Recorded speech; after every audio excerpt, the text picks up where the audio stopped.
நாங்கள் 90ஸ்ல வந்து காலேஜில் நாங்கள் ஸ்டூடெண்ட்டாக இருக்கும்போது ஒரு நிறைய காலேஜ் அப்பார்ட்ஸுக்குள்ளே நிறைய விவாதங்கள், ஒரு டிஸ்கஷன் அதெல்லாம் வந்து உருவாகும். அப்போ அப்போ வந்து நமக்கு வந்து ஆசிரியர்கள் யார் அப்படின்னு சொல்லி வந்து கொஷின் பண்ணோம்னாக்கா, அது நமக்கு சீனியர்கள் தான் ஆசிரியர்களாக இருப்பாங்க. அவங்க தான் நமக்கு ஏதோ ஒரு கோடுகளை கற்றுக் கொடுத்துருப்பாங்க. ஏதோ ஒரு கோடை, ஒரு கலரை வந்து நமக்கு இன்ட்ரடியூஸ் பண்ணியிருப்பாங்க. இந்த மாதிரியான விஷயங்களில் வந்து நாங்கள் காலேஜ் படிக்கும்போது நமக்கு வந்து யார் சீனியர், யாரை வந்து நம்ம தேர்ந்தெடுத்துக்கிறது அப்படின்ற வந்து ஒரு விஷயம் வந்து பரவலாக இருக்கும்போது, அப்போ அகாடமிக்கு அங்கே நிறைய கேலரிஸுக்கெலாம் வந்து ஷோ பார்க்குறதுக்கு அதெல்லாம் போயிட்டு வருவோம்.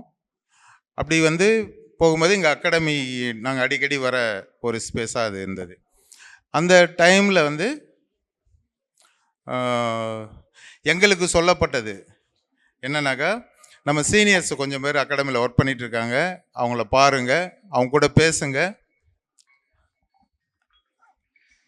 அப்படின்ட்டு வந்து அறிவுறுத்தல் இருந்தது. ஸோ அந்த வகையில் நாங்கள் வந்து எங்கள் அகாடமிக்கு வரும்போது வந்து ரொம்ப ஸ்ட்ராங்காக ஒரு ஒரு தீர்மானமான ஒரு ஸ்பேஸில் வந்து இங்கே ஒர்க் பண்ணிகிட்டு இருந்த கொஞ்சம் அந்த டைமில் அவங்க யங்ஸ்டர், எங்களோட சீனியர்ஸ், அது வந்து மரியா, அதிவீரபாண்டியன், மைக்கேல் இருதராஜ், நட்டேஷ், இந்த மாதிரி வந்து ஒரு கலெக்டிவான நபர்கள் ரொம்ப காரசாரமாக வேலை பார்ப்பாங்க. நிறைய வந்து கலந்துரையாடல்கள் அந்த டைமில் அவங்களுக்குள்ளே நடக்கும். நம்ம போனோம்னாக்கா உட்கார வச்சு பேசுவாங்க, ரிசீவ் பண்ணுவாங்க நம்மளை. அது ரொம்ப முக்கியமான ஒரு விஷயம். ரிசீவ் பண்ணி ஒரு ஒர்க்கை எக்ஸ்பிளைன் பண்ணுறது, ஏன் அதை பண்ண வேண்டிய அவசியம் இருக்குது நமக்கு அப்படின்ற வந்து ஒரு புரிதலை நோக்கி நகர்த்துறது. ஸோ இந்த மாதிரியான விஷயங்கள் நடக்கும்போது வந்து இவங்க தான் எங்களுக்கு சீனியராக இருந்தாங்க. இவங்களுடைய ஏதோ ஒரு வகையான இன்ஸ்பிரேஷன் வந்து எங்கேயோ ஒரு இடத்துல நம்மளை பாதித்து, அதிலிருந்து வந்து அவங்க ஒர்க்கை கவனிக்க ஆரம்பித்து, அந்த அவங்க ஒர்க்கில் கவனிக்கிறது அப்படின்றது வந்து வெறும் ஒர்க்கை மட்டும் இல்லை, அவங்க லைஃபோட ஒரு இன்ட்ராக்டு, அவர் ஏன் அதை பண்ணிகிட்டு இருக்காரு அப்படின்ற ஒரு கேள்வி, இதனுடைய தொடர்ச்சியாக நான் வந்து அகாடமியில் முதல் பார்க்கும்போது மரியாதை வந்து ஒரு டிஷர்ட்டு, கழுத்தில் வந்து ஒரு டெரகோட்டாவில் பண்ண மணி போட்டிருப்பார். அந்த மணி ஒரு அம்பு, சாரி ஒரு வில்லு ஒன்று செஞ்சு, சைக்கிள் கம்பி இருக்குல்ல, அந்த கம்பியில் வந்து அந்த முனையை நசுக்கி ஒரு அம்பு மாதிரி வந்து நிறைய ரெடி பண்ணி வச்சிட்டு இருப்பார். வச்சுட்டு அதை வந்து அங்கே ஒரு மரம் இருக்கும் சென்டரில், பாதாம் மரம் ஒன்று. அந்த மரத்தை நோக்கி அது அங்கே ஏதோ ஒரு ஆப்ஜெக்டை வச்சுட்டு அங்கேருந்து வந்து ஸ்கல்ப்சர் செக்ஷன்லேருந்து அம்பு விட்டுட்டு இருப்பார், வில்லு விட்டுட்டு இருப்பார். இதான் வந்து நான் ஃபஸ்ட்டு பார்த்தேன் மரியாதை. அவர் ரொம்ப ஸ்ட்ராங்காக இருப்பார், நிறைய பேச மாட்டார், சில கரெக்டான கேள்விகள் பதில்கள், இந்த மாதிரியான வந்து விஷயங்கள் தான் அவர்கிட்ட இருக்கும். அப்போ எனக்கு பிரமிச்ச வந்து ஒரு விஷயம் என்ன அப்படின்னாக்கா, ஒரு சீரியஸ் ஆஃப் டெரகோட்டாவை அங்கே பண்ணி வச்சிருந்தார். இவ்வளோ ஒர்க்கை எப்படி சாத்தியம் வந்து எப்படி இவரால் பண்ண முடியும், மிஷின் மாதிரி பண்ண முடியும் அப்படின்ற மாதிரி. அந்த ஒர்க்கை என்ன அப்படின்னாக்கா, ஒரு ஆப்பிரிக்கன் ட்ரைபல்ஸுக்கான ஒரு வேட்டைக்கு கிளம்புற சமூகம், அதுதான் அப்படியே ஒரு சீரியஸாக அப்படியே இருக்கும். ஒரு ஃபேமிலியாக அப்படியே ஒரு போருக்கோ ஒரு வேட்டைக்கோ கிளம்புற மாதிரியான வந்து ஒரு பெரிய சீரியஸ் அது. ஸோ அதில் ஒரு பீஸ் கூட இப்போது எங்கே இருக்குன்னு தெரில. நான் ரொம்ப அதிலேருந்து ஒரு எதாவது ஒன்று வாங்கிட முடியுமா, எடுத்துன்னு போய் வச்சுருக்க முடியுமா வீட்டில் அப்படின்லாம் யோசிச்ச காலம் உண்டு அது. ஆமாம். ஸோ அது இப்போ எங்கே போச்சு என்னன்னு தெரில. ஸோ அதுதான் எனக்கு வந்து அப்படியே பெரிய ஒரு மரியா அப்படின்னும் போது வந்து எனக்கு நினைவு வர்றது அந்த வில்லு அம்பும் அந்த ட்ரைபல் மக்களுடைய வந்து ஒரு சீரியஸ் ஆஃப் டெரகோட்டா. ஸோ அடுத்து வந்து ஒரு 2-3 வருஷத்தில் 90 அப்புறம் வந்து அந்த நேஷ்னல் அவார்டு ஒன்று வந்து, அப்போ வந்து அது ரொம்ப வந்து டெல்லியில் வந்து ஓவர் அரசியல் இருக்கும். இங்கேருந்து ஒருத்தவங்களுக்கு ஒரு அவார்டு கொடுக்கறது அப்படின்றதே வந்து ஒரு மிகப்பெரிய சவாலான விஷயம் அந்த டைமில் வந்து நாம் நம்பின, இல்லைனாக்கா நாம் நேசித்த, இல்லைனாக்கா நம்ம வந்து யோசித்த ஒரு ஆர்டிஸ்ட்டுக்கு வந்து முதல் முறையாக வந்து நேஷ்னல் அவார்டு வருது அப்படின்றது வந்து மரியாண்ணனுக்கு. ஆமாம். ஸோ அந்த ஒர்க்கு வந்து இன்னும் அங்கே சோழமண்டல அண்ணன் வீட்டுக்கு எதிரில் தான் இருக்குது. அது அந்த ஒர்க்கு அந்த இது ரொம்ப ஒரு இம்பார்ட்டண்டான வந்து ஒரு மொமெண்ட் அது. ஸோ இந்த தொடர்ச்சியாக அவர் வந்து எனக்கு தெரிஞ்சு வந்து வேற எந்த வேலையுமே நான் செய்யலை, வந்து நான் ஆர்ட்டை மட்டும் தான் பண்ணிட்டு இருந்தேன் அப்படின்ற ஒரே ஒரு நபர் எனக்கு தெரிஞ்சு மரியாண்ணன். ஆமாம் ஆமாம், ஆர்ட்டை மட்டும் தான் நான் பண்ணிட்டு இருந்தேன் அப்படின்ட்டு தான் வந்து நான் பார்க்குறேன். நம்ம பேசலாம், கலந்துரையாடலில் பேசலாம் அது. ஸோ மரியாண்ணனை பற்றின ஒரு சின்ன பயோகிராஃபி, அவருடைய வாழ்க்கை பயணம் குறித்த ஒரு பயோகிராஃபியை வந்து சூசன் மேடம் வந்து நம்மகிட்ட பகிர்ந்துக்குவாங்க. நன்றி. ஸோ அண்ணா பிறந்தது வந்துட்டு 1963 திருநெல்வேலியில். 87 காலேஜ் ஆஃப் ஆர்ட்ஸ்லேருந்து முடித்தாங்க. அதுக்கப்புறம் 91 அவார்டு வாங்கியிருக்காங்க, ஜூனியர் அவார்டு வாங்கியிருக்காங்க. லலித் கலா ரீஜனல் ஆர்ட் எக்ஸிபிஷன் ஃபஸ்ட்டு வைக்கிறாங்க 91. அண்ட் அதுக்கப்புறம் சீனியர் ஃபெல்லோஷிப் வந்து 2011-2012. அந்த 91 வச்ச எக்ஸிபிஷன் பீஸு தான் அவரோட வீட்டுக்கு வெளியில் இருக்கிறது வந்துட்டு. அது யார் சோழமண்டலத்துக்கு உள்ளே போனாலும் அது ஒரு அட்ராக்ஷன் தான். அண்ணனோட வீட்டுக்குள்ளே போய் அந்த சிட்டி ஆஃப் பீட்ஸ்ன்னு சொல்லுவாங்க, அதில் வந்துட்டு ஒரு சோஷியல் கன்சர்னோட அண்ணா வந்துட்டு ரொம்ப சைலண்ட்டாக சோழமண்டலத்தோட ஒரு ஓரத்தில் இருப்பாங்க. மேன் ஆஃப் ஃபியூ வேர்ட்ஸ்ன்னு சொல்லுவாங்க. பட் பேச மாட்டார், ஆனால் ஒர்க்கே பேசிடும். அது வந்து நிறைய பேருக்கு அமையாது. ஆனால் he is one of the person whose work speaks for him.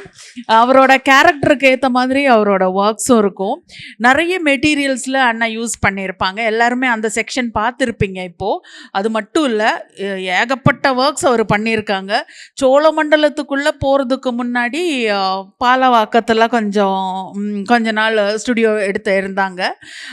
இவரோட கண்டெம்ப்ரரிஸ் வந்துட்டு மைக்கேல் இருதயராஜ், அதிவீரபாண்டியன், போஸ் மருதநாயகம், அப்புறம் மற்ற அவங்கெல்லாம் இருக்காங்க. அந்த ஸ்டுடியோஸில் நிறைய ஒர்க்ஸ் பண்ணியிருக்காங்க. ஏகப்பட்ட ப்ராக்டிஸ், த கண்டினியூஸ் ப்ராசஸ். ஒர்க்குக்குள்ளே போகாமல் இது விற்கணுன்ற ஒரு எண்ணம்லாம் இல்லாமல் ஒர்க்கு மட்டும் பண்ணிகிட்டு இருக்கிற கொஞ்சம் few senior artist who has inspired, who continues to inspire younger generation வந்து one of the person is him. And வெஸ்ட்டில் பார்த்தீங்கன்னா ஜாக்கோமெட்டியை நான் அப்பப்போ ஜாக்கோமெட்டியை யோசிச்சுட்ருப்பேன். மைக்கேல் அண்ணனோட மரியாண்ணனோட ஒர்க்ஸ் பார்க்கும்போது ஜாக்கோமெட்டியோட அந்த லீனியர் ஃபிகர்ஸ் இருக்குல்ல, அந்த தின்னாக இலாங்கேட்டட் ஃபிகர்ஸ் அந்த மாதிரி பண்ணியிருப்பாங்க. நிறைய ஃபிகர்ஸ் ஹேங் பண்ணியிருப்பாங்க. இவரோட ஒர்க்கில் வந்து யூனிக்னஸ்ஸே வந்துட்டு பல மெட்டீரியல் வச்சு அந்த பல மெட்டீரியலோட கலர்ஸு எல்லாமே பார்க்கும்போது ரொம்ப டிஃப்ரெண்ட்டாக இருக்கும் மற்றவங்களோட ஒர்க்ஸோட. ஸ்டாட்டிக்காக ஒரு சாலிட் ஒர்க்காக இல்லாமல் அது வந்து மூவிங்காக தொங்க விட்டுருப்பார். ஸோ அது மூவ் பண்ணும்போதே அதுவே ஒரு மாதிரி அந்த ஸ்பேஸை கிளைம் பண்ணும். அந்த இன்னொரு டைமென்ஷன் க்ரியேட் பண்ணி கொடுத்துடும் ஒர்க்ஸு. இயற்கையை ரொம்ப பிடிக்கும் அவருக்கு, ரொம்ப இயற்கையை ரசிப்பாங்க. ஸோ குட்டி குட்டி ஆண்ட்டு, குட்டி குட்டி இன்செக்ட்ஸ், இந்த மாதிரி எல்லாம் நிறைய ஒர்க்ஸ் பண்ணியிருப்பாங்க. ஸோ மைன்யூட் ஒர்க்ஸ்லேருந்து எலாபரேட்டாக பெருசாக ஒரு மியூரல் கூட பெருசாக பண்ணியிருக்காங்கன்னு நான் கேள்விப்பட்டிருக்கேன். அந்த பழைய ஸ்டுடியோவில் சோழமண்டலம் பக்கத்தில் இன்னொரு ஸ்பேஸும் இவர் எடுத்திருந்தார். ஸோ அங்கே எல்லோரும் நிறைய ஒர்க்ஸ் இன்னும் நிறைய கான்ட்ரிபியூட் பண்ணியிருக்காங்க மைக்கேல் நான் சொன்னாங்க. ஸோ அதுதான் if I want to add.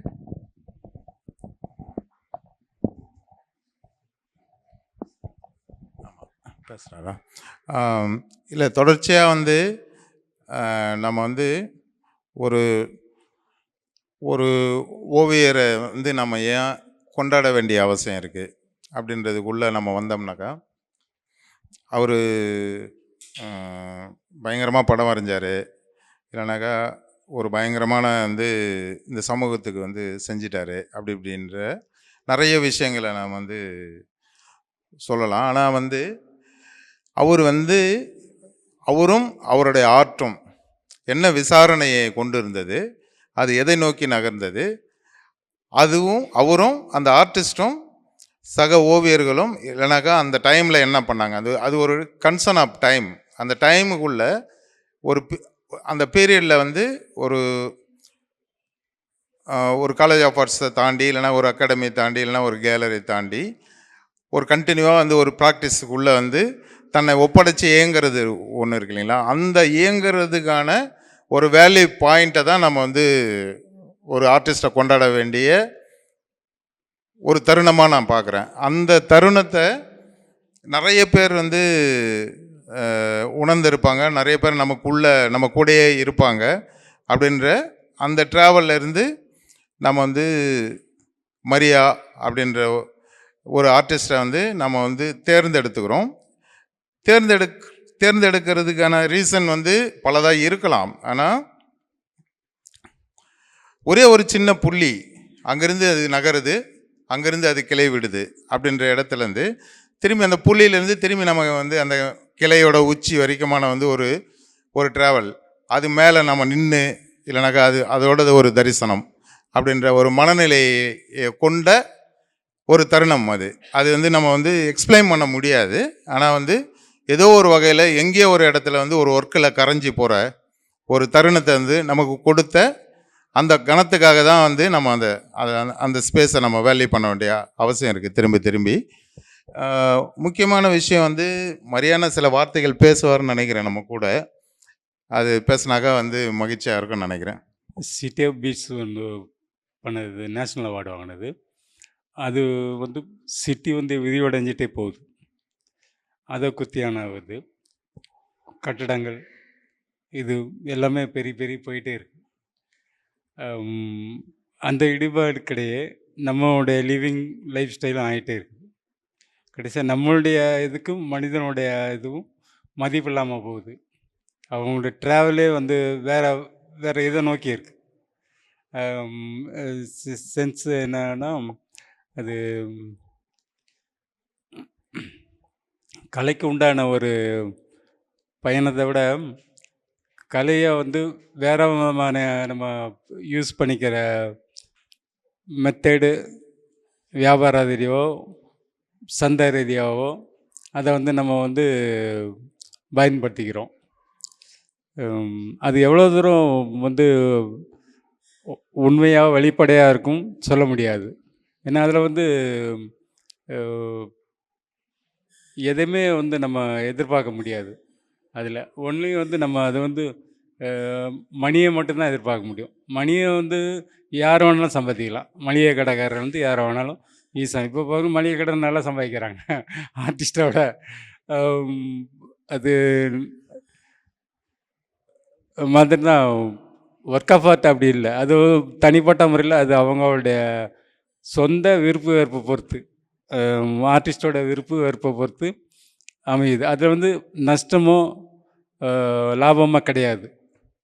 Only அந்த ஸ்பேஸ் மட்டும்தான். அந்த ஸ்பேஸ் என்றைக்கு எம்டியாகவே இருக்கும், ஒயிட்டாகவே இருக்கும். எதுக்காக இருக்குன்னா அடுத்த ஜென்ரேஷனுக்காக.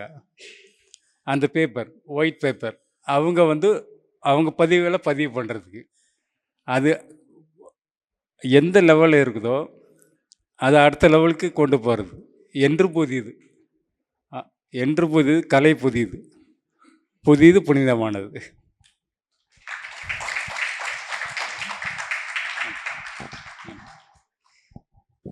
எல்லாருக்கும் வணக்கம். அழைப்பித்த சகோதரர் நடராஜ் அவர்களுக்கு நன்றி, மரியானனுக்கு நன்றி, மேடமுக்கு நன்றி, வானவில் ஃபவுண்டர் ரேவதி அவர்களுக்கு நன்றி, மற்றும் அனைத்து சகோதரிகளுக்கும் நன்றி.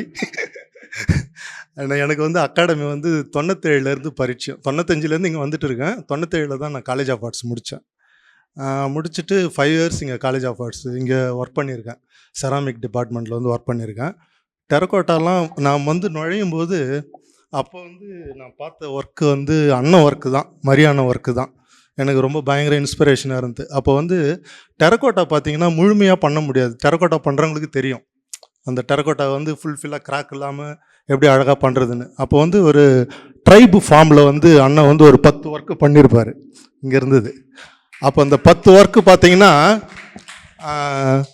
அந்த ஒர்க்கு வந்து ஃபைனாக இருக்கும். அந்த ஒர்க்கு யார் பார்த்தாலும் டெரகோட்டா பண்ணணும்னு ஒரு இன்ஸ்பிரேஷன் வரும். அது மாதிரி ஒரு டெரகோட்டா அவர் பண்ணியிருப்பார். எனக்கும் அந்த டெரகோட்டா பண்ணும்போது நான் பண்ண பாரும்போது ஒரு பெரிய இன்ஸ்பிரேஷன் கிடச்சிது.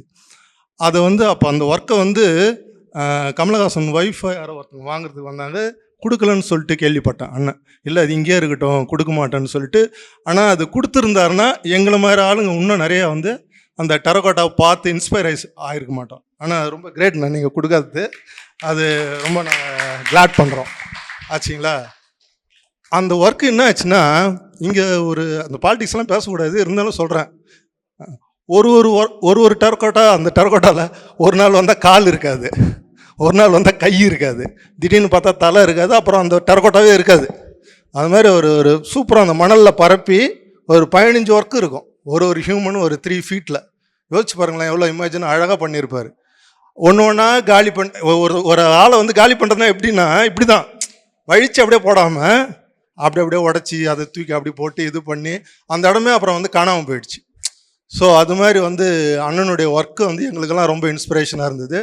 தொடர்ந்து அவருடைய டெரகோட்டாவினுடைய இதெல்லாம் அந்த டிஸ்பிளே பார்த்தீங்கன்னா ரொம்ப நல்லாயிருக்கும். இந்த ஹேங் பண்ணுறாங்கல்ல, டெரகோட்டாவை இப்படி ஹேங் பண்ணலாமா, இப்படி ஹேங் பண்ணி இன்றைக்கி நம்ம நிறைய இந்த பக்கம்லாம் பார்த்தோம் டெரகோட்டாலாம் எப்படி ஹேங் பண்ணியிருக்காங்கன்னு. அதெல்லாம் அண்ணன் வந்து அப்பயே எக்ஸ்பெரிமெண்டலாக நல்லா பண்ணுவார். இந்த கிளேயில் வந்து நிறைய எக்ஸ்பெரிமெண்டலாக பண்ணுவார். அது எங்களுக்கு வந்து ரொம்ப இன்வால்மெண்ட்டாக இருந்தது. ஒரு தடவை வந்து அகாடமியில் வந்து இந்த அகாடமி இப்போ இருக்கிற அகாடமி மாதிரி கிடையாது.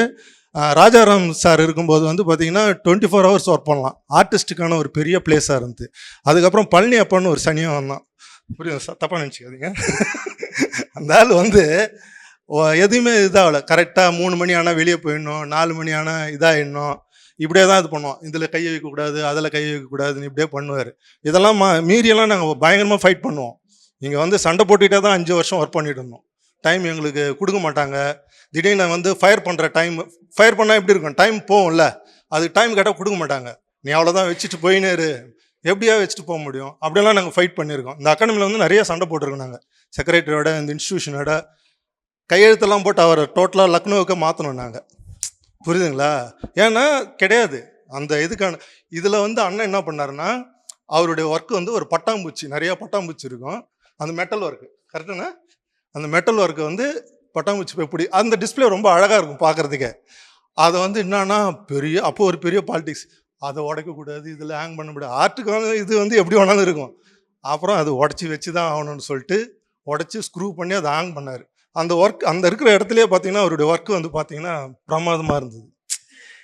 ஸோ வந்து எல்லா ஆர்ட்டில் வந்து ஒரு பெரிய ஃபைட்லாம் நடந்துகிட்டே இருக்குது அண்ணனுக்கும் இந்த இடத்துக்கும். நல்லா அப்போ இருந்த அண்ணனுங்கள்லாம் பார்த்தீங்கன்னா எங்களுக்கு பெரிய இது. அதி அண்ணன், ஒரு சகோதரர் நடராஜ், வெங்கட்டெல்லாம் எங்கேயோ இருக்க வேண்டியவர் வச்சிங்களா. ஆனால் இந்த அகாடமிலே வந்து 20 வருஷமாக இருக்கிறாருன்னா, ஐயோ இந்த மாதிரி பாலிடிக்ஸில் தொடர்ந்து ஒரு மனுஷன் அந்த மனநிலையில் ஒர்க் பண்ணிட்டு இருக்காங்கன்னா வெங்கட்டுக்கு நாங்கள் ரொம்ப கிரேட் பண்ணுறேன், கிளாப் பண்ணுறேன். ஓகேங்களா?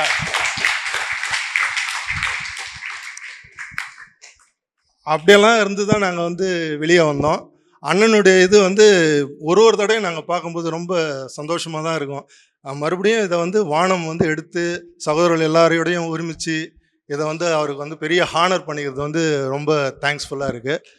அப்புறம் ஒரே ஒரு கோரிக்கை, எனக்கு ரொம்ப நாள் ஆசை. நான் கொஞ்சம் படிக்க ஆரம்பிக்கும் போது நம்ம நீலம் ப்ரொடக்ஷனுக்கு வந்து நான் இப்போ வந்து இலக்கியம் வச்சுருக்கோம், தியேட்டர் வச்சுருக்கோம், தியேட்டர் பண்ணுறோம், ஆர்ட் ஃபார்ம் பண்ணுறோம். அதே மாதிரி ஒரு சயின்ஸ் மூமெண்ட் பண்ணணுன்னு சொல்லிட்டு சகோதரர் ரஞ்சித்துக்கு இந்த கோரிக்கையை நான் வைக்கிறேன். ஏன்னா சயின்ஸ் மூமெண்ட் வந்து ரொம்ப ரொம்ப முக்கியம். நான் தொடர்ந்து சயின்ஸ் மூமெண்ட்டை பார்க்கும்போது இப்போ நமக்கு வந்து காலேஜ் ஆஃப் ஆர்ட்ஸில் கண்டிப்பாக எதுவுமே சொல்லவே மாட்டாங்க. காலேஜ் ஆஃப் ஆர்ட்ஸில் என்ன விஷயம் ஏதுன்ட்டு ஒருத்தர் டிசிட்டேஷன், ஒருத்தர் எங்கள்கிட்ட வந்து இன்டர்ன்ஷிப் பண்ணணுன்னு ஒரு தம்பி வராப்பில், அவருக்கு வந்து எப்படி வருவார் என்னன்றது கூட எனக்கு சொல்ல தெரியல. பெரிய அதெல்லாம் ஒரு சிரமமான ஒரு இது. நாங்கள் ட்ராவல் பண்ணினே இருக்கிறதுனால பார்க்குறோம். இந்த ஸ்டூடெண்ட்ஸ் எவ்வளோ திட்டம், என் பொண்ணு ரக்ஷனாட்டெல்லாம் செம்ம திட்டம், இன்னத்த காலேஜ்லேருந்து வந்தீங்க இன்ன. அப்போ நாலேஜ் எப்படி இதாகும்னா சயின்ஸ் மூலிமா தான். உள்ள ஒரு சயின்டிஸ்ட்டும் வந்து ஆர்டிஸ்ட் எவ்வளோ கஷ்டப்பட்டுருக்காங்களோ அவ்வளோ சயின்டிஸ்ட் உள்ளே போய் நிறைய வேலை பார்த்துக்கிறாங்க. இப்போ நான் ஒரு 200 சயின்டிஸ்ட் எடுத்து படிச்சுட்டு இருக்கேன்னு வச்சுங்களேன், டே நைட் உட்காந்து. அப்போ அது வழியாக போகும்போது தான் நம்ம ஆர்ட் ஃபார்மில் போகும்போது ஒரு சடங்குகள்லாம் இல்லாத ஒரு ஆர்ட்டை பார்க்கும்போது ரொம்ப நல்லா இருக்கும். சரிங்களா? அந்த இதில் வந்து இப்போ ஜென்ரலாக சொல்கிறேன், கிளாசிக் ஃபிசிக்ஸ்ன்றாங்க, குவாண்டம் ஃபிசிக்ஸ், இதெல்லாம் எங்களுக்கு ஏன் முன்னாடியே காலேஜ் ஆஃப் ஆர்ட்ஸில் வந்து இப்போ மேடம் சிலதெல்லாம் கொஞ்சம் கொஞ்சம் எங்களுக்கு சொல்லிக் கொடுப்பாங்க. அவங்களுக்கு டைம் கிடையாது, இவ்வளோதான் பார்ட் எங்களுக்கு இது பண்ணணும்னு சொல்லிட்டு அவங்களுக்கு வரையறை வச்சுருக்காங்க. ஆனால் ஃப்யூச்சரில் இப்போ என் பொண்ணுக்கு நிறைய நான் சொல்லிக்கினே இருப்பேன், நீ மண்டையில் ஏறுதோ ஏறலையோ சயின்ஸில் இவ்வளோலாம் வேலை பார்த்துருக்காங்க, இவ்வளோ பேர் இருக்காங்க, இந்த இதெல்லாம் அப்போ நம்ம இதெல்லாம் தெரிஞ்சிக்க தான் ஆர்ட் ஃபார்முக்குள்ளார போகும்போது ரொம்ப எளிதாக இருக்கும். இதுதான் என்னுடைய இது. அந்த வானத்தில் அடுத்த வரும்போது நம்ம இதை வந்து எந்த பேரில் வரலான்னா, நான் நிறைய இமேஜ் எல்லாம் பண்ணேன். மறைக்க அடைக்கப்பட்ட மேக்நாத் சாகா பேரில் ஒரு மூமெண்ட் ஆரம்பிக்கணும்னு எனக்கு ரொம்ப நாளாக இது. அவருடைய இது ஏன்னா நீங்கள் யூடியூப்பில் கூட போய் தேடினீங்கன்னா கிடைக்காது மேக்நாத் சாகாவை பற்றிலாம். ஒருத்தவங்க சொல்லும்போது என்ன சொல்லுவோன்னா, சாகாவோட அப்படி வேலை பார்த்துட்டு போனார்னு அப்படியே ஒரு மொட்டையை அடிச்சுட்டு போயின்னே இருப்பாங்க. ஆனால் அவர் வந்து அந்த ஐனியாக்கு சமன்பாடில் எவ்வளோ வேலை பார்த்துருக்காரு. ஓப்பன் ஐமரும் ஐன்ஸ்டீனும் மீட் பண்ணும்போது அந்த நட்சத்திரத்தை நீ எப்படா பார்த்தேன்னு சொல்லும்போது இவர் சொல்கிறாரு, நான் மேக்நாத் சாகாவுடைய ஃபார்முலாவை ரீட் பண்ணேன், அதில் அந்த ஸ்டார்ஸ் எப்படி இருக்குன்னு சொல்லிட்டு கால்குலேட் பண்ணேன்னு சொல்லிட்டு அவங்க 2 பேரும் பேசிக்கிறாங்க. ஆனால் இங்கே இருக்கவங்க எத்தனை பேருக்கு மேக்நாத் சாகா வந்து சொல்லுவாங்கன்றதெல்லாம் எனக்கு தெரியாது. அப்போ இது மாதிரி நிறைய சயின்டிஸ்ட் உள்ளே இருக்காங்க. அப்போ ஒருத்தர் மட்டும்தான் நோபல் வாங்கியிருக்காரு, யார்? Sir C V Raman. மற்ற மேக்நாத்துக்கெல்லாம் அப்பயே கொடுத்துட்டு இருக்கலாம். இது மாதிரி நிறைய பேர் சயின்டிஸ்ட் இருக்காங்க, நம்ம இந்தியாவில் நிறையா இருக்காங்க, தமிழ்நாட்டில் நிறைய பேர் இருக்காங்க. அவங்களெல்லாம் எடுத்துகிட்டு வந்து இந்த இதில் வரும்போது ஆர்ட்டுக்கு இதுக்கெல்லாம் நிறைய ரிலேட்டடாக இருக்குன்னு சொல்லிட்டு கேட்டுக்கொள்கிறேன். வாய்ப்பளித்த அனைவருக்கும் நன்றி. இப்போ இருக்க காலேஜ் அவார்ட்ஸ் இது வந்து சொல்கிறதுக்கு எதுவும் இல்லை. நம்ம அந்த ஆர்ட்ஸோட பர்சனல் அதான் அந்த ஸ்பிரிட்டு தான், ஒர்க்கிங் ஸ்பிரிட்னு அதுவும் அதை லாப நஷ்டம் எதுவுமே எதிர்பார்க்காது. அதுக்கு ப்ரெசன்ட் பண்ணுறது, ஒர்க் ஆஃப் ஆர்ட்டை வந்து கொடுக்கறது, ஜனங்களுக்கு கொடுக்கறது, அதுதான் முக்கியம், வேறு எதுவும் கிடையாது. அது வந்து அந்த பார்வையை வந்து நம்ம வந்து பகிர்ந்தளிக்கிறோம் மற்றவங்களோட, அதுதான். ஓகே. நீங்கள் இப்போ காலேஜ் ஆஃப் ஆர்ட்ஸில் இருக்கீங்க. நீங்கள் வந்து ஒர்க் பண்ணிட்டு தான் இருக்கீங்க. இவங்கள மாதிரியும் நீங்கள் ஒர்க் பண்ணுறீங்க. ஆனால் இவங்கெல்லாம் இருந்த காலகட்டத்தில் வந்து நிறைய சீனியர்ஸ் இருந்தாங்க. கண்டெம்ப்ரரியாக இவங்க கூடயே நிறைய பேர் இருந்தாங்க. ஒர்க் பண்ணிகிட்டே இருப்பாங்க, எனி டைம் ஒர்க் பண்ணிகிட்டே இருப்பாங்க. இப்போ உங்களோட ஜெனரேஷனில் கொஞ்சம் டிஸ்ட்ராக்ட் ஆகிட்டு இருக்கீங்க. நீங்கள் ஃபோன் பார்க்க ஆரம்பிச்சிட்டிங்க. ஸோ அது பார்க்கும்போது உங்களுக்கு பாதி டைம் அதுலேயே போய்டுறது. ஸோ ஒர்க்கிங் ஸ்பிரிட் வந்து ரொம்ப கம்மியாக இருக்குது. ஸோ அண்ணா எப்போவுமே சொல்கிறது வந்து நீங்கள் ஒர்க் பண்ணிகிட்டே இருங்க, இது விற்கும் இது விற்காது அந்த மாதிரி டென்ஷன் எல்லாம் உங்களுக்கு, அந்த ஸ்ட்ரெஸ் எல்லாம் உங்களுக்கு தேவையில்லை. நீங்கள் கான்ஸ்டண்ட்டாக ஒர்க் பண்ணிகிட்டே இருந்துட்டு டெஃபினெட்லி ஒன் டே இந்த மாதிரி ஒரு சக்ஸஸ்ஃபுல்லான ஒரு பர்சனை பார்க்குற மாதிரி நீங்களும் சக்ஸஸ்ஃபுல் ஆகிடுவீங்க. இவங்களோட ஜேர்னியே பற்றி உங்களுக்கு ஏதாச்சும் டவுட் இருக்கா? நீங்கள் ஏதாச்சும் கேட்குறீங்களா? டெஃபினெட்லி உங்களுக்கு இந்த மாதிரி ஒரு டெஃபினெட்லி உங்களுக்கு இந்த மாதிரி ஒரு ஆப்பர்ச்சுனிட்டி அமையாது. Because one of the greatest sculptors. நீங்கள் வந்து நிறைய நேச்சர் சம்மந்தமாகவே ஒர்க் பண்ணியிருக்கிறீங்க. ரொம்ப எளிமையாக ஒரு விஷயத்த எக்ஸ்போஸ் பண்ணுறீங்க உங்கள் ஆர்ட் ஃபார்ம் மூலிமா. அது எப்படி வந்து உங்களால் அவ்வளோ எளிமையாக எக்ஸ்போஸ் பண்ண முடியுது உங்களால்? அது எது உங்களை தூண்டுது இவ்வளோ எளிமையாக வந்து நம்மளால் அதை பண்ண முடியும்? எப்படி நீங்கள் அதை கட்டமைக்கிறீங்க? அது திருப்பி வந்து சொன்னால் அந்த நம்மளுடைய ஓன் ஸ்பிரிட்டு தான், ஒர்க்கிங் ஸ்பிரிட்டு தான். அது நம்ம லாப நஷ்டம் எதையுமே எதிர்பார்க்காது. ஒன்லி அதுக்கு உண்டான தேவை என்ன உண்டு அது மட்டும் நம்ம ஃபில்லப் பண்ணுறது. அந்த ஒர்க்கு உண்டானது எனர்ஜி நம்ம அது கொடுக்குறோம். இப்போ அதில் வந்து நமக்கு அது ரிட்டன் என்ன வருதோ ஒன்றும் நமக்கு அது வந்து எதிர்பார்க்க முடியாது. அது ஆட்டோமேட்டிக்காக வந்து திருப்பி ரீப்ளேஸ் ஆகும்.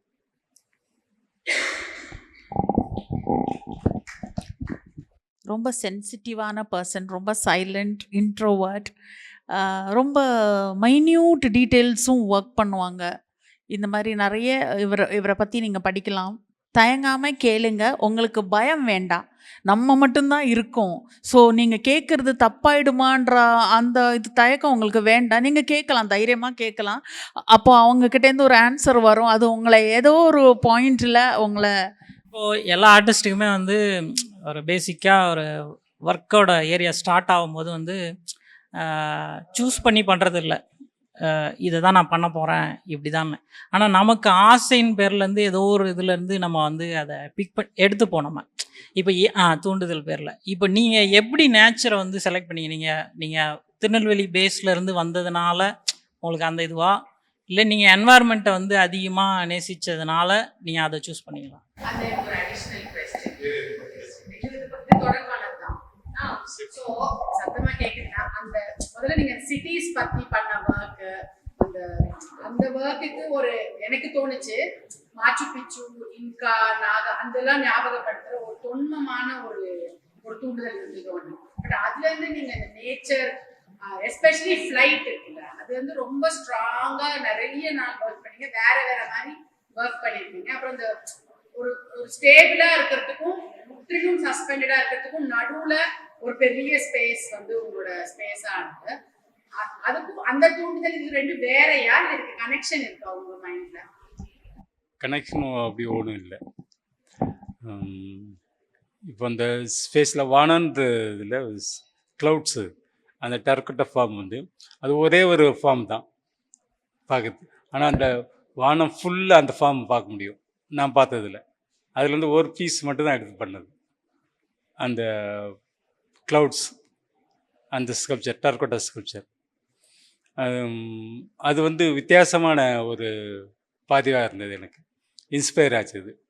அதனால் அந்த ஒரு பீஸ் மட்டும்தான் எடுத்து பண்ணுது அந்த வானத்தில். ஒரு பறத்தல் அப்படின்றது, ஒரு பறக்கிற மனநிலைன்றது தேவை. ஒரு பறக்கிற மனநிலை அப்படின்றது வந்து ஐரோப்பாவோட காம்போசிஷனில் எல்லாத்துலேயுமே, இல்லை ஸ்கல்ப்சரில் எல்லாத்துலேயுமே பறக்கணும் அப்படின்னாக்கா பின்னாடி ரெக்க போட்டுருவாங்க. அப்படி ஒன்று இருக்கும். அந்த ஒரு மனநிலையை வந்து அவங்க வந்து இது பண்ணிடுவாங்க. இந்தியன் காம்போசிஷனில் நிறைய இடங்களில் வந்து பறக்கிறதுன்றது வந்து ஒரு மனநிலை தான், அதுக்கு ரெக்க தேவையில்லை அப்படின்ற வந்து ஒரு நிலைப்பாடு வந்து முக்கியமானதாக இருக்குங்க. இப்போது அந்த பட்டர்ஃப்ளை கேச்சர் அப்படின்ற வந்து ஒரு பெரிய சீரியல் வந்து கண்டினியூவாக பண்ணியிருந்தார் அண்ணன். பட்டர்ஃப்ளை கேச்சர் அப்படின்ட்டு பட்டாம்பூச்சி பிடிக்கிற ஒரு, அது என்ன அப்படின்னாக்கா, இப்போ பட்டாம்பூச்சி வந்து பறந்துட்டு தான் இருக்க போகுது, தரையில் லேண்ட் ஆகிறது ரொம்ப கம்மி. அப்போ வந்து அதுக்கு வந்து அதுவும் கூட நம்ம பறக்க வேண்டிய ஒரு தேவை இருக்குது. அப்போது பறக்கும்போது வந்து நம்ம வந்து ஏற்கனவே வந்து நம்முடைய இன்ஸ்பிரேஷன் எங்கேருந்து வருது, ஐரோப்பாவிலேருந்துனாக்கா ரெக்க போட்டு வச்சிடறோம் நம்ம பின்னாடி பறக்கணும் அப்படின்றதுக்காக. அது இல்லை அப்படின்றத தெளிவுபடுத்துறதுக்காக சில இடங்களில் சில விஷயங்கள் ஹேங் பண்ண வேண்டியதாக இருந்தது, கட்டி தொங்க விட வேண்டிய நிர்பந்தம் அவருக்கு உருவாகிருக்கு. அப்படி தான் நான் அதை பார்க்குறேன். நம்ம மாற்றாக கூட சொல்லலாம். ஏன் வந்து மரியானா வந்து நிறைய ஸ்கல்ப்சர்ஸை வந்து ஹேங் பண்ணியிருக்காரு அப்படின்னாக்கா, அந்த பட்டர்ஃப்ளைஸ் கேச்சர்ஸ் வந்து இந்த ட்ராகன், அதுக்கப்புறம் இந்த சீரியலுக்கெல்லாம் முன்னாடி வந்து நிறைய பண்ணியிருந்தார் அவர், எக்கச்சக்கமான ஒர்க் பண்ணியிருந்தார். அதில் வந்து நம்ம பறக்கிற வந்து மனநிலையை எப்படி உருவாக்குறது அப்படின்றது வந்து ஒரு எத்தனைப்பு அவருக்கு கண்டினியூவாக இருந்திருக்குன்னு தான் நான் நம்புகிறேன். நான் அதிலேருந்து தான் வந்து அவர் வந்து ஹேங் பண்ண ஆரம்பித்தார் அந்த ஸ்கல்ப்சரை. அதுக்கு முன்னாடி ஹேங்கிங் வந்து குறைவு தான், அது மாதிரி பெருசாக இல்லை, அது அவரோட லேண்டில் தான் இருந்தது அவரோட ஸ்கல்ப்சர் எல்லாம். ஒரு பறக்கிற மனநிலையை எப்படி உருவாக்குறது அப்படின்ற நீட்லேருந்து தான் அந்த ஹேங்கிங் ஸ்கல்ப்சரே வந்திருக்கும் அப்படின்னு நான் நம்புகிறேன். ஏன்னா வந்து நிறைய அவரை நான் பார்த்ததுலேருந்து நிறைய பேசவே மாட்டார். ஆனால் பேசும்போது ஸ்ட்ராங்கான ஒரு 4 வார்த்தைகளை மட்டும்தான் அவர் பேசுவார் எப்பயுமே, ரொம்ப கண்டினியூவாலாம் பேச மாட்டார். ஸோ அதிலேருந்து நான் வந்து உள்வாங்கினது இந்த 2000க்கு அப்புறம் 2015 வரைக்குமான வந்து ஒரு பஞ்ச் ஆஃப் ஒர்க்கு வந்து அவர் ரொம்ப ஸ்ட்ராங்காக வேலை செஞ்சிருந்தப்போ மேக்ஸிமம் எல்லாமே ஹேங்கிங் ஸ்கல்ப்சராகவே இருக்கும். அதில் எல்லாமே மனிதர்கள் வந்து பறந்துக்கிட்டே பல வேலைகளை பார்த்துட்டு இருப்பாங்க. பட்டாம்பூச்சி பிடிக்கிறாங்களோ, இல்லை வந்து தும்பியை பிடிக்கிறாங்களோ, அந்த மாதிரி வந்து ஒரு லேண்ட்ஸ்கேப் வந்து லேண்டை விட்டு மேலே போயிருப்பார் அவர். இப்போ வந்து அவர் சொன்ன இன்னொரு பதிலோடு அதை கனெக்ட் பண்ணி பார்த்துக்கலான்னு நினைக்கிறேன் நான். மேகம் பஞ்சாக இருக்குது, மேகம் சுற்றி இருக்குது, அதுலேருந்து ஒரு பீஸை தான் நான் எடுத்து வேலை பார்த்தேன் அப்படின்னாரு.